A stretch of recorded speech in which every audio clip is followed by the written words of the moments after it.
नमस्कार, नादी टीवी में आप सभी का स्वागत है। मैं हूं आपके साथ कपिल मिश्रा। सीधा चलेंगे गुजरात के अहमदाबाद, जहां पर केंद्रीय गृह मंत्री अमित शाह पहुंचे। भारत सरकार के पास सूचना पहुंची, तुरंत ही मैंने मुख्यमंत्री जी, यहाँ के गृह मंत्री, होम डिपार्टमेंट के control room, civil aviation department, civil aviation मंत्री, सभी से संपर्क किया। प्रधानमंत्री जी का भी तुरंत ही फोन आ गया और भारत सरकार और गुजरात सरकार के सभी डिपार्टमेंट एक साथ होकर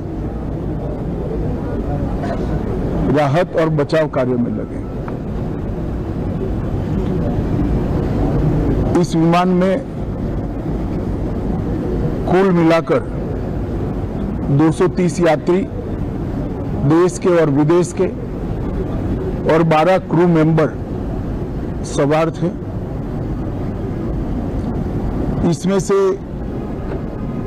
एक यात्री का बचने का अच्छा समाचार मिला है, मैं उनको मिलकर आया हूं।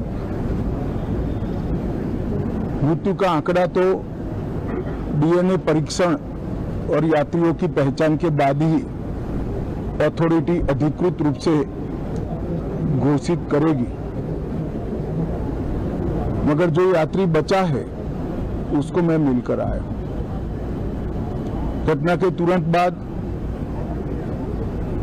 गुजरात सरकार ने बहुत त्वरा से डिजास्टर मैनेजमेंट की सारी इकाइयों को अलर्ट करते हुए, चाहे हेल्थ डिपार्टमेंट हो, चाहे फायर ब्रिगेड हो, चाहे पुलिस विभाग हो, भारत सरकार की भी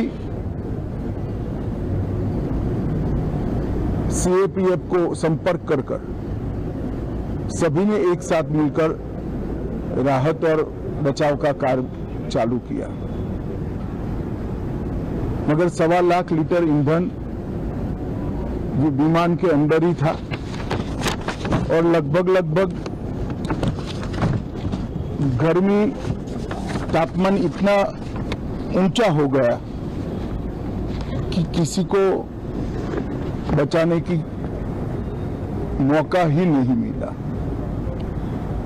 अब मैं घटना स्थान पर भी जाकर आया हूं। सारे यात्रियों के मृतदेह को बाहर निकालने का काम लगभग समाप्त हो चुका है। जितने यात्रियों के परिजन यहां पहुंच चुके हैं वो सबका डीएनए लेने की कार्यवाही भी 2-3 घंटों में समाप्त हो जाएगी। विदेश में जिनके परिजन हैं उनको सूचना देने की कार्यवाही समाप्त हो चुकी है और जैसे ही पहुंचते हैं उनके भी डीएनए सैंपल लिए जाएंगे और मृतदेहों की पहचान के लिए जितने मृतदेह मिले हैं इनके भी डीएनए सैंपल लेने की कार्यवाही समाप्त हो चुकी है। गुजरात में ही लगभग 1000 के आसपास डीएनए टेस्ट करने पड़ेंगे।